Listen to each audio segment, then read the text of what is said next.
You're only benefiting from training that you can recover from. So I'm going to offer some tips on how to recover when you're over 40.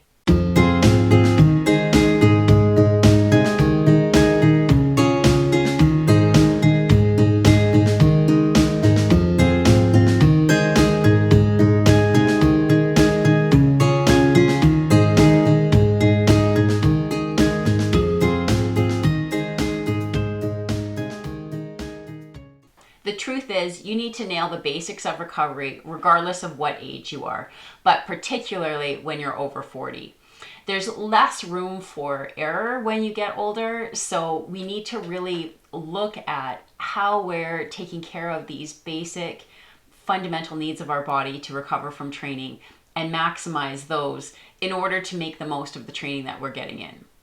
There's 3 ways in which you can affect change in your recovery. One is how you organize your programming. So that's the kind of training that you're doing. The second is your nutrition. And the third is sleep.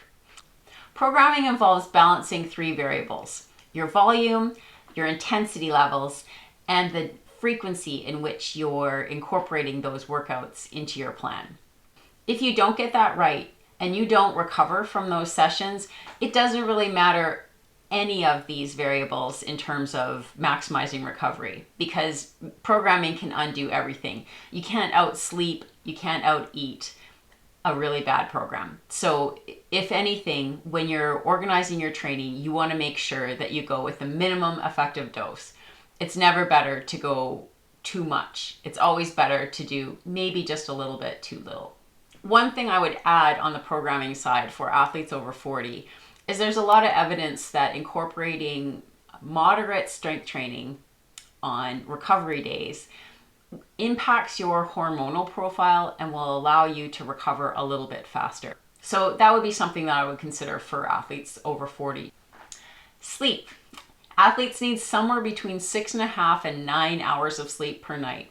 And I know that there's lots of people who think they're getting away with less sleep than that, but they're probably not. Your body actually does need that much. And there's a lot of evidence saying that it's better to sleep completely at night versus trying to like micro nap your way to 8 or 9 hours of sleep total in a 24-hour cycle.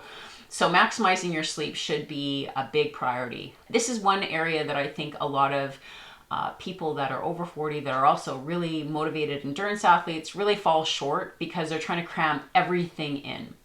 And so I think that sleep requires some really strong prioritization in order to fit enough of it in. And that starts with just making this, a line item that you think is as important as getting a really hard workout in. And sometimes it takes a little bit to shift your mindset to say, oh, okay, maybe I don't have time to do a workout at 9 o'clock at night because I'm planning to get up at 5 a.m. to go swimming. Those are decisions that you're going to have to make. So sleep hygiene is a big part of this. I think that for sure a lot of the women who are my age and older than I am, we're finding that sleeping is getting harder because of symptoms of peri or menopause. And so because of that, I think you have to be really careful with your sleep hygiene. Ways in which you can affect change in your ability to go to sleep include avoiding devices right before you go to bed. There's a lot of evidence saying that screens are bad for, getting your body to go into its shutdown mode. You want to sleep in a cool and dark room, and you want to make sure that your room is just for sleeping. You don't want to turn that into your office and have your computer in there and a TV and a whole bunch of other stuff. Make that room a really zen, quiet place that doesn't have any devices. And I know a lot of people use their phone as an alarm clock, but if you don't have it there, it's not an option to flick it on in the middle of the night or when you're having trouble falling asleep. So maybe having a breakup with your phone at nighttime will help with your sleep hygiene. Sometimes it makes a difference what time you're eating dinner before you go to bed. Some athletes do struggle with a little bit of GI distress or heartburn if they eat too late at night and then try to go to sleep. And then they get the double whammy of not digesting their food as well and also not sleeping well. So really timing your meals so that you don't eat within 3 or 4 hours of going to bed. And if you're really going to struggle with that because you do work out after work and you're trying to get to bed, then what I would do is I would imagine what your daily meals look like in order to make your nighttime meal one of your smallest meals, and make your morning and midday meals a little bit larger in response to that. If you're not sure how to incorporate some of these nutrition tips that I'm giving you into your daily nutrition, then you probably need a sports dietitian or somebody to help you with that. Food is fuel. It's the building blocks that your body uses to recover. So if we break it down, let's start with training, breaking down, and rebuilding muscle. In order to rebuild muscle, you need to have protein. One of the ways in which you can make sure that your body has adequate protein available to it over the period of time that it's actually affecting change in your recovery is to eat protein every 3 to 4 hours. So if you break up your meals, or you just focus on having a meal like a shake or some tuna or something that gives you 20 to 25 grams of protein every 3 to 4 hours, then you can make sure that your body has adequate amounts of protein available for recovery.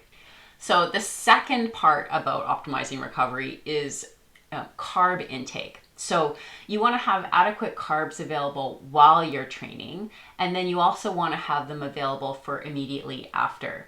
Sometimes what's happening when you don't recover well from training is that you basically blow out all the glycogen that you had available, and your body just runs out of fuel. And then if you don't eat properly after, before you have another workout, what's happening is your body just runs out of gas, literally, for a really long period of time.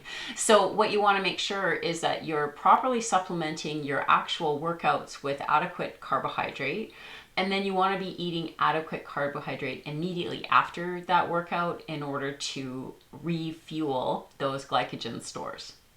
So this part of recovery is a really big deal when it comes to Ironman athletes, because fuel usage and fuel availability, all of this is a big part of that discipline of triathlon.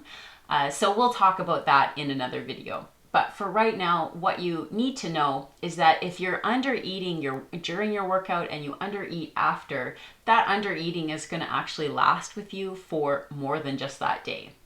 So you want to make sure that you're not doing that. A little note for my ladies that are over 40 that are starting to have some menopausal symptoms. And part of the issue with lowering estrogen levels is that estrogen is protective against cortisol. And cortisol is a stress hormone that's in your body. And when you have a lot of it, it actually impairs your recovery. So you want to make sure that you are managing cortisol. So if you want to be adding a bunch of stress to your body in training, then you're going to have to get really good at avoiding stress outside of training, because your body doesn't know the difference. It's stress is stress. If your body is finding that it's unable to properly downregulate that cortisol hormone, then you're going to find that you're just not adapting to the training stress that you're applying to your body. Now, what does all this mean? It's like a giant word salad. Cortisol, downregulate, la la la. What this means is that you're best off to start giving less fucks in your life and just chilling out. Because if you chill out a little bit more, then your body actually can absorb stress from other areas. So, giving less fucks, it helps your recovery. Maybe you need a candle, kind of like this one. I hope you found this video helpful. Please check out the other videos on my channel, and please click the subscribe button. See you next time.